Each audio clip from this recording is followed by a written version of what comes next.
Welcome to this episode of the Voices for Voices TV show and podcast. I am your host, founder, and executive director of Voices for Voices, Justin Allen Hayes. Thank you for joining us on this episode. Thanks for all the support and love you've given us throughout this journey we're on to help 3 billion people over the course of my lifetime and beyond. Just so grateful to have this platform to be able to talk, to share,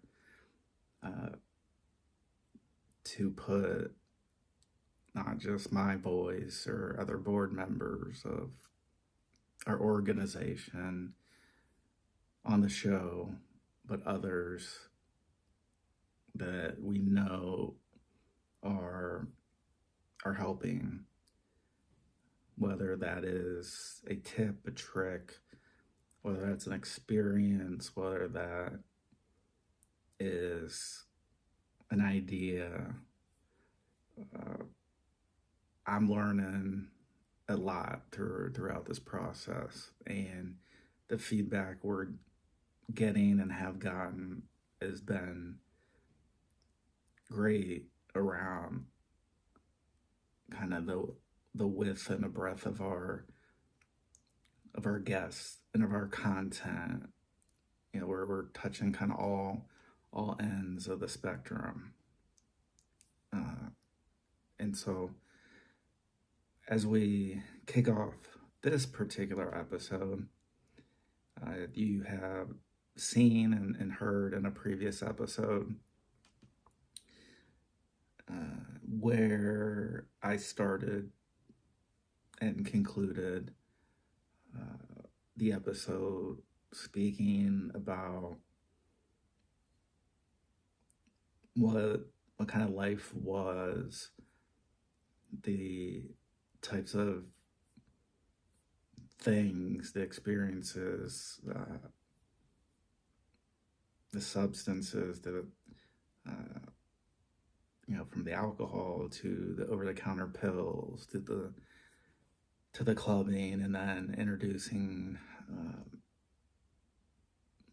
towards the end, talking about really stepping up the academics and really mental clarity at the very. I'm even, as I'm talking right now, kind of turning the clock back. I was hitting on all cylinders. I was able to pick up information very easily, very quickly. I was able to convey information.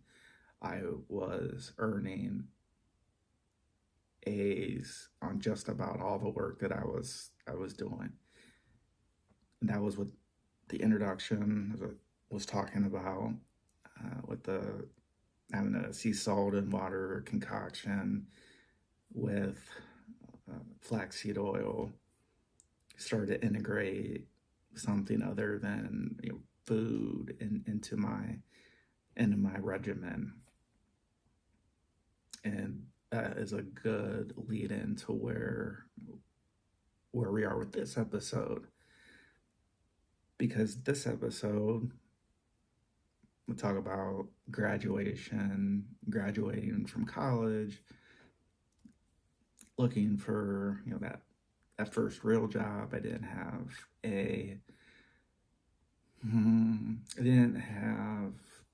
an internship. So I was coming out of school with not a whole lot of more experience than I had in the classroom. And so as that was happening, I was continuing my weekends of going out, going to the club, partying till the wee hours in the morning. And that obviously wasn't good, as we can think about, because it was that type of party, and not just the ingesting of a lot of alcohol and sometimes other substances. It was throwing off my sleep. I was sleeping in on weekends, so I'd be out till 2, 3 in the morning. I'd sleep till 11, 12. I'd eat. I'd obviously slept through breakfast, so I didn't eat breakfast. I may have eaten breakfast foods when I woke up, but I didn't eat breakfast.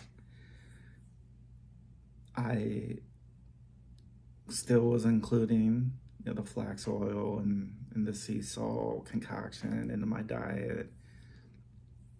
And if we're talking about from like a Friday night, early Saturday morning, waking up around 12 noon on Saturday, I was in the working out phase. And so I would spend an hour, maybe an hour and a half at the gym, taking those supplements, going from being under the influence of substances to wanting to sober up and get a good workout in, to going to the liquor store, because I was now of age, and I was, people asked me, what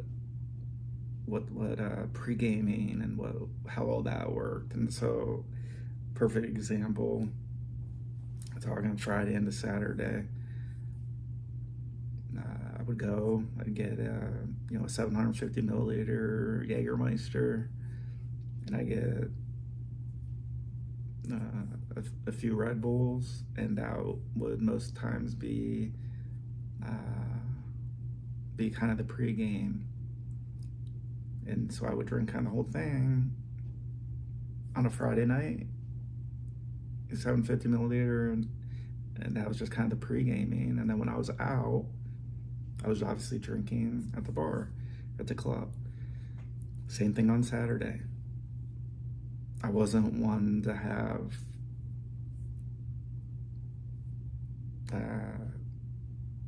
drink a ton of beer.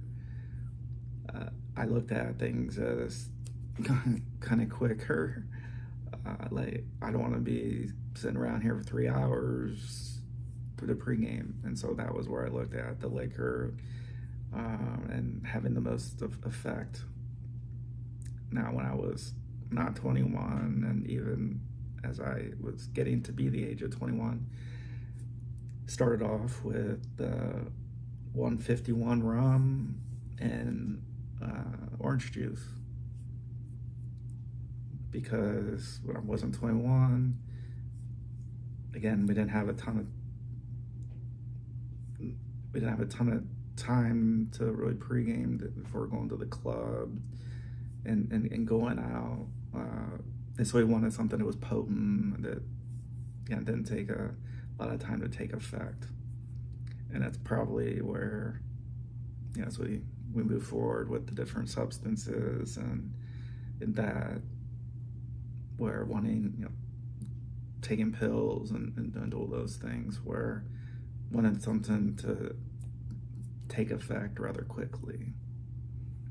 Yeah. So once I got my first job in the real world, call it, still was going out, still was doing a lot of drinking, mostly, say, a binge drinker on Friday and Saturdays after the college years. There were times where I would go out during the week and I'd pay for it. I'd show up to work. Sometimes I'd fall asleep at my desk. Again, these are things that I'm not proud of. But they happen. I got invited to go on a work trip.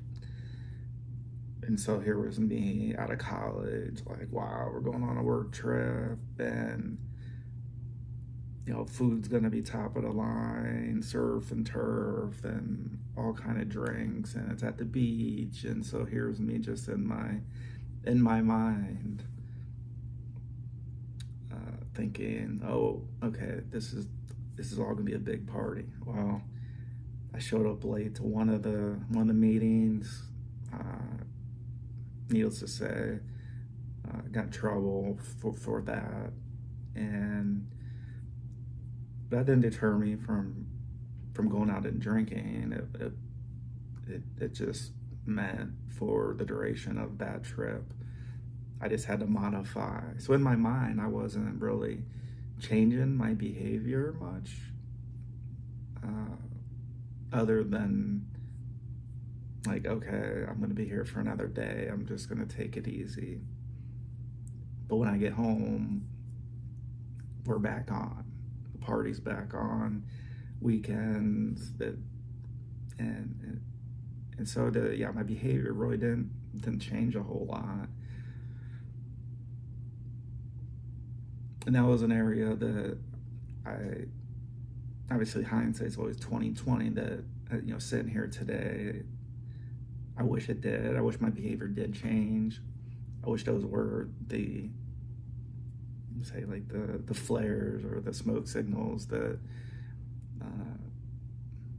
like, okay, we need to start changing. But I didn't. I was still not working out, partying hard, going to the gym, the whole working out, the muscles. I had, the frosted tip hair. And that was kind of where I was at there. Supplements, again, for the gym, still was incorporating the flax oil and the sea salt, and then started incorporating more and more protein shakes, multivitamins, vitamin C, and that was kind of how we started to do some transitioning in supplement fashion. Well, a few years go by in my career professionally, and I find myself very stressed, 24/7, burnout, not eating, not by choice. In my mind, I'm saying not by choice, but maybe it was subconsciously in my mind, because you never want to think that you're not eating because you don't want to eat. So that's, I guess, why I'm saying that, because I don't want to believe that I wasn't eating because I didn't want to eat. Because then you get in these scary conversations about, like, oh, wow. So I wasn't eating, very stressed, didn't have a lot of energy, was having panic attacks at red lights, driving. I was having panic attacks at the grocery stores, at the Third Eye Blind concert, which was one of my favorite bands growing up. Met the band. I had to leave a concert after, I think, 2 songs. It was just a hard thing to kind of go through. But then I was still drinking, though, drinking alcohol. And so drinking alcohol was a way that I was coping with what was happening. Like, all right, well, I'm just gonna, Friday night, go to the liquor store, and here's what we're gonna do. And on Saturday, same thing. And a lot of sleeping in. So again, missing the breakfast hours.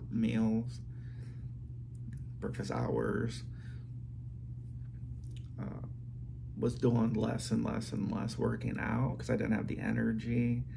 I was feeling depressed, almost like, well, why would I go to the gym? Like, what's the use? I don't have a lot of energy. And that's when I started, I guess, to look at where I was at as a human being. Because up until around that time, I would have these goals. And so once I got my act straight and around in college, it was obvious I want to graduate. But when I got my act straight and around, at least academically, it was to graduate and continue to grow my grade point average. And then in the back of my mind after that was I wanted to be an attorney, but that didn't turn out very well because I don't like standardized tests. I didn't do very well in the LSAT, which is the entrance exam for law school. So then I started to think about a master's degree. And so once I graduated from college with my undergrad, it started my first full-time professional employment. There was a period of time that had to go by before the company I was working for was going to pay for a majority of my education to get my master's degree. So again, I had, academically had this goal, so I kind of had something for me to really go after. Still again doing the partying, and it's almost like these parallel lives were kind of going on, not making the best decisions, the partying, the clubbing, relationship type of things.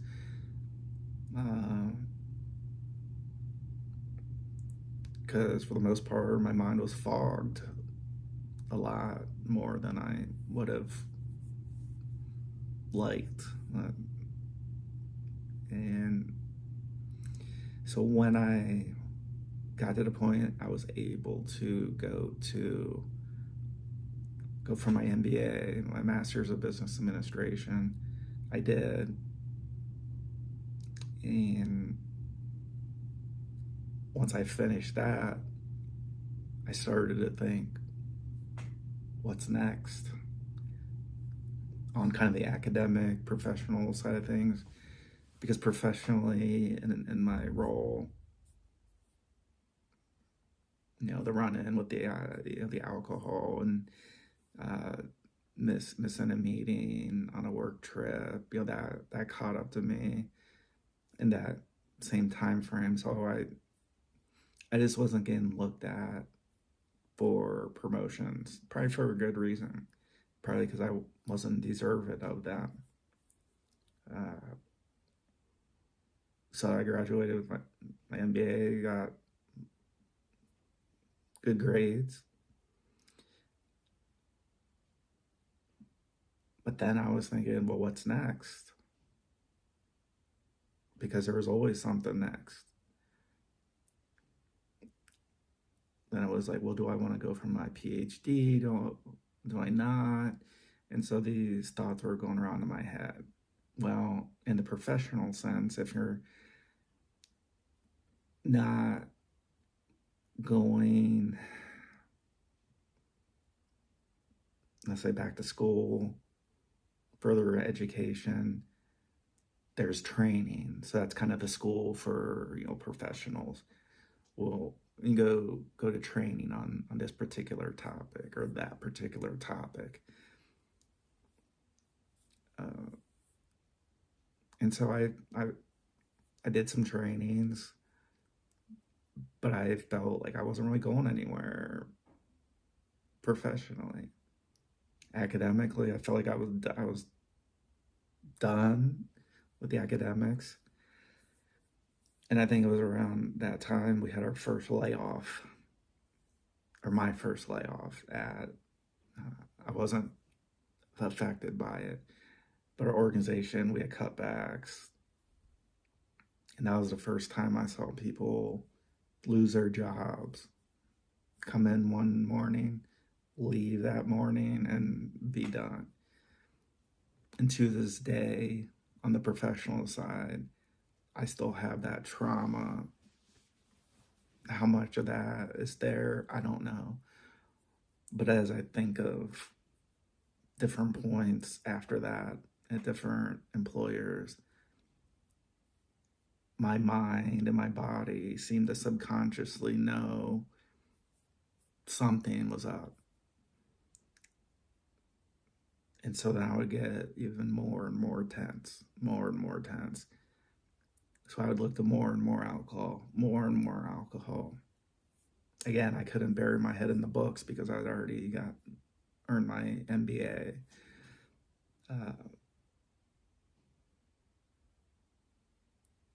And so after those cutbacks happened, I asked my manager at the time, here's where I'm at. I got my MBA.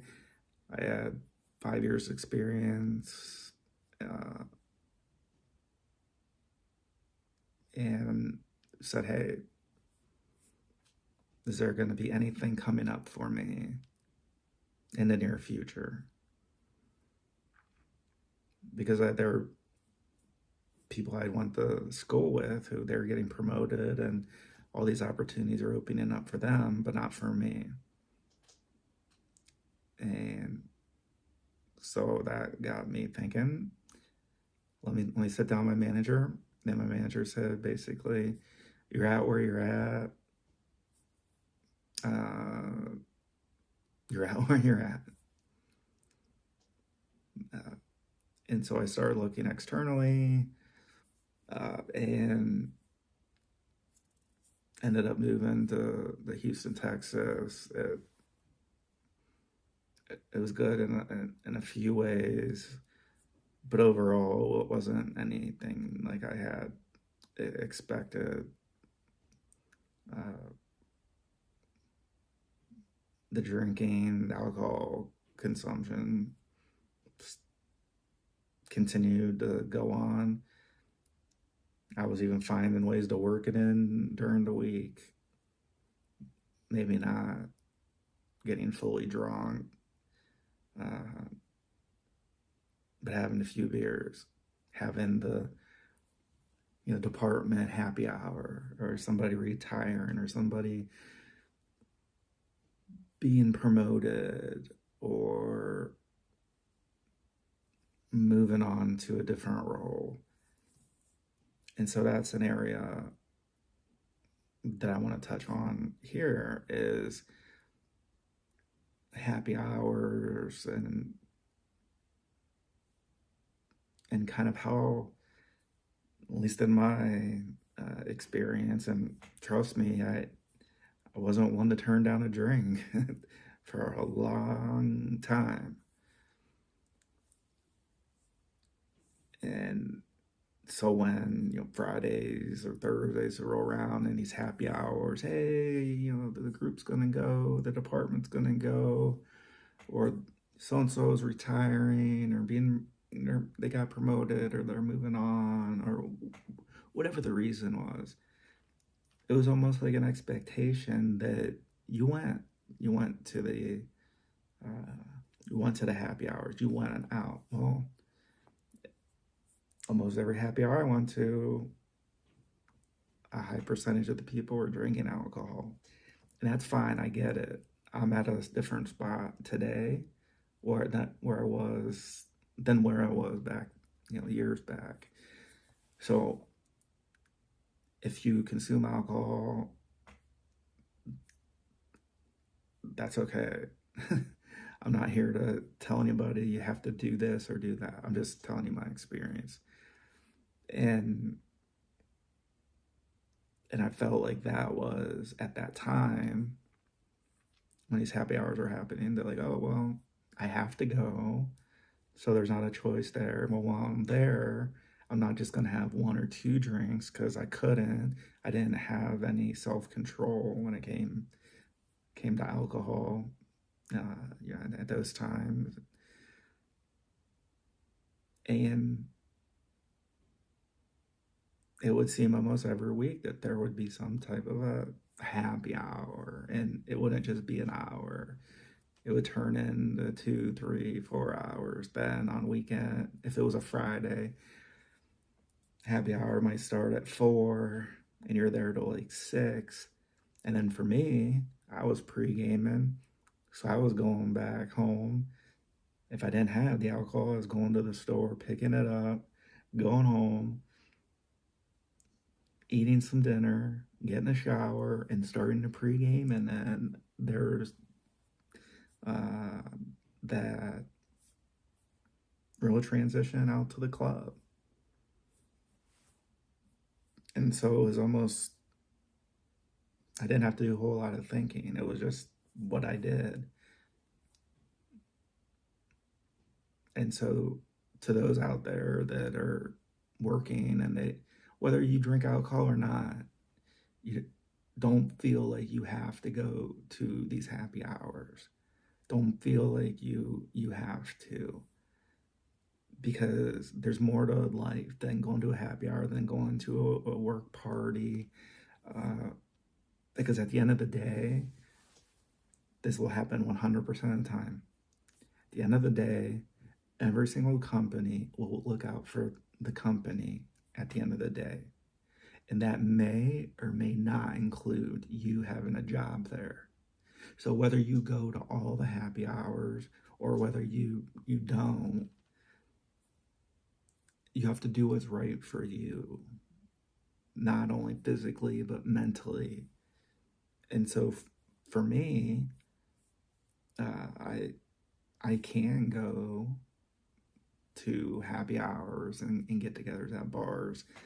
The first couple times after I was in the hospital with my mental health crash, it was hard because I was used to, if I was in a club or a bar setting, I was used to getting drunk, having shots, all the whole 9 yards there. Now it's not that big of a deal. I decline a lot of them more because I feel more useful when I'm talking to you and sharing my experiences and putting content together. And so that's actually what happened tonight. I could have went out, but I didn't, and nobody thought any differently. And oh my gosh, Justin didn't go. It's like, well, sorry, I can't make it tonight. Maybe I'll make it the next time. And so that was the decision I made, was to come home and talk with you and share some of these experiences with you. So whether you're 21, 31, 41, 51, whether you drink alcohol, whether you don't, at the end of the day, you need to do what's best for you. Because if you don't, there might not be a you left. Meaning, could take substances and pills and alcohol and the like, and that could just continue on and on and on, and turn into some ugly outcomes. And we don't want that. So if you're going to drink, if you're going to go out and party, indulge, Uber, Lyft, just be smart about it that way. Again, I'm not asking anybody to live like me. Trust me, I've had more than my fair share of partying days. I probably partied for 10 people over the time that I was partying. And I'm okay with that. I'm at a new phase in life. Thank you for joining us on this episode, the Voices for Voices TV show and podcast. Until next time, be a voice for you or somebody in need.